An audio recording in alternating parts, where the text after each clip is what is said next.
A warm welcome to your Barbados Today Evening news update for Wednesday, May 13.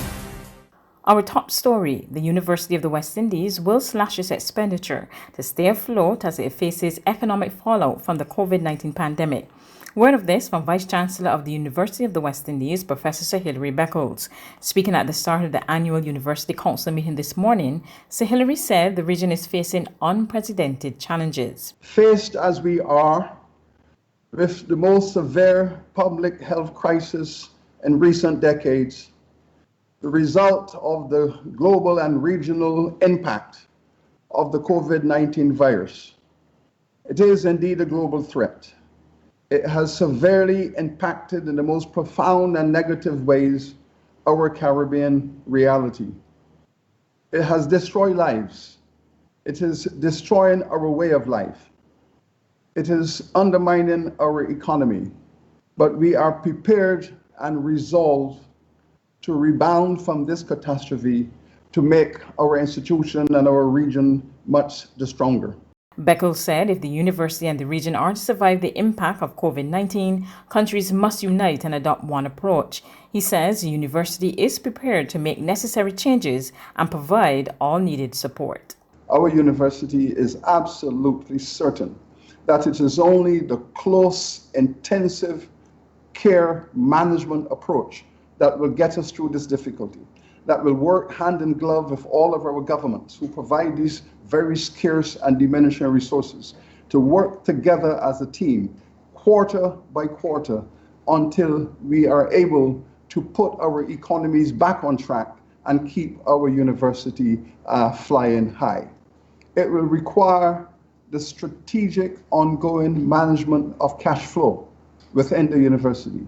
In today's COVID-19 update, 8 patients have recovered from the viral illness and were expected to be released from isolation today after 2 negative tests. This reduces the number of persons in isolation to 13 and brings the island's total recoveries to 65. The Best dos Santos Public Health Laboratory conducted 138 tests yesterday. There were no new positive cases. 7 people have died from the illness. Commerce is a life in Barbados. That's the view of Small Business Entrepreneurship and Commerce Minister Dwight Sutherland as he toured 2 retail outlets today, Montrose Supermarket in Christchurch and Marshall's Minimart in St. Philip.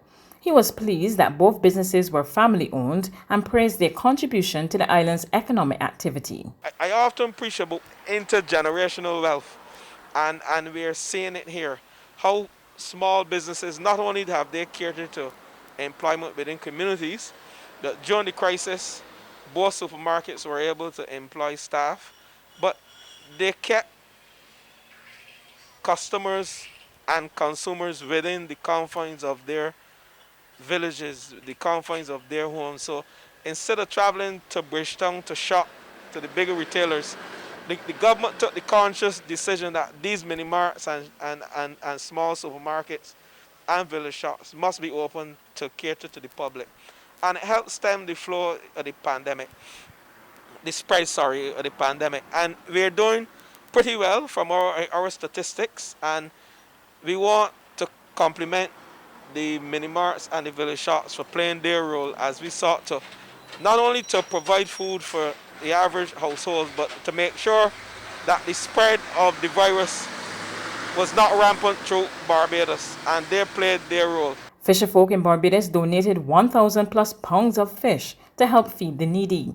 Captain and owner of fishing vessel Natalie 9139 Everton Brathwaite, who officially handed over the fish to the Ministry of People Empowerment and Elder Affairs at the Bridgetown Fisheries Complex, said there's more to come, since the fishing community is committed to playing its role in helping to feed the less fortunate at this time. I talked to some of the fishermen and I asked them what they think, that we're not living donating the fish to the people because we're fishing all the time, we never get interrupts. Other people will interrupt and we will say all the time, so everybody say yes, man, everyone that's a good idea to be donating the fish. And it moved on from there. A lot of fishermen, there's too much to mention. All these boats you see that come in here, everybody donate the fish. Whether it's a tuna, marlin, dolphin, whatever, everybody donate the fish to the cause. Maritime Affairs and the Blue Economy Minister Kurt Humphrey praised the fisherfolk for their generous contribution, noting that it was timely. You'd also realize that during the pandemic, we did not prevent the fishermen from going out to fish. You'd realize that during the pandemic, we did not close the fish market because we realized that that is part of the essential services in Barbados, not only because of the modern realities, but the history of fishing in Barbados has been such that it has been a very, very important and integral part of what we do. So we're just here to receive the fish, and we want to use this opportunity again to thank. There's regional and international news after this short break.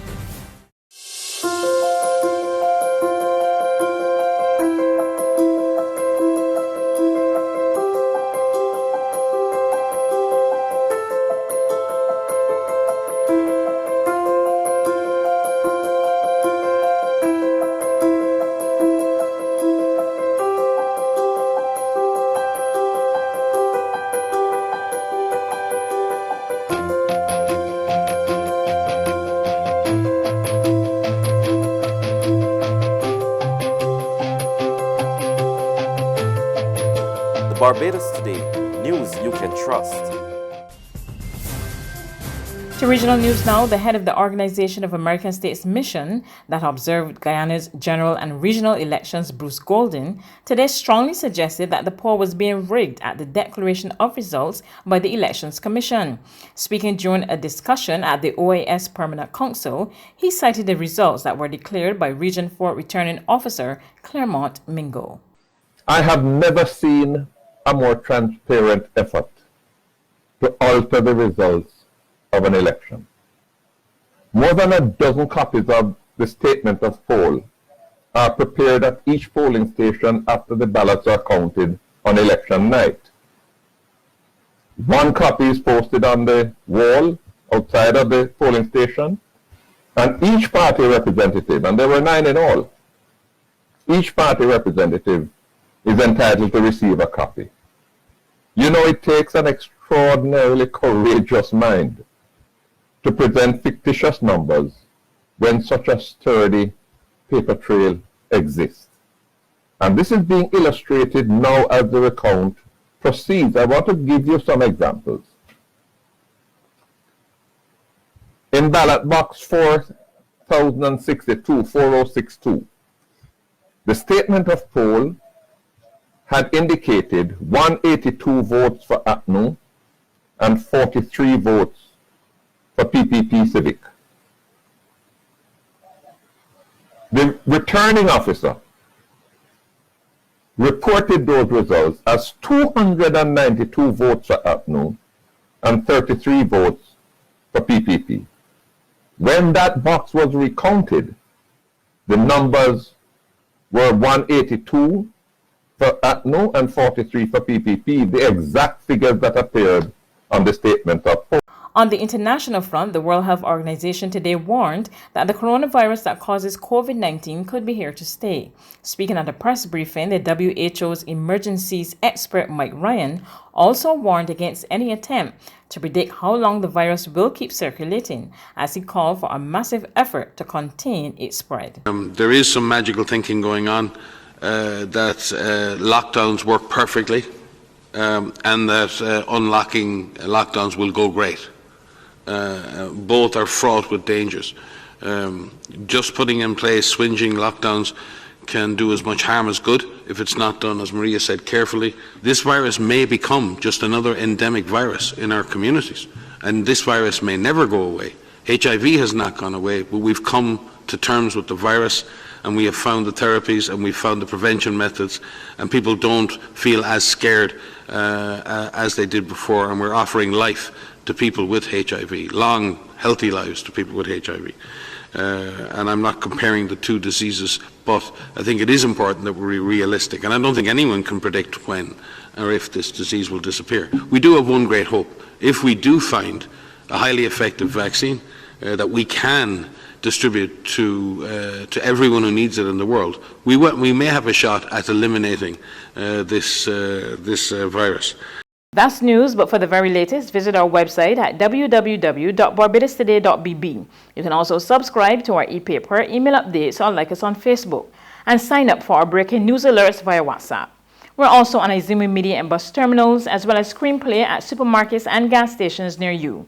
You can also hear us on Mix 96.9 FM and Capital Media HD 99.3 FM.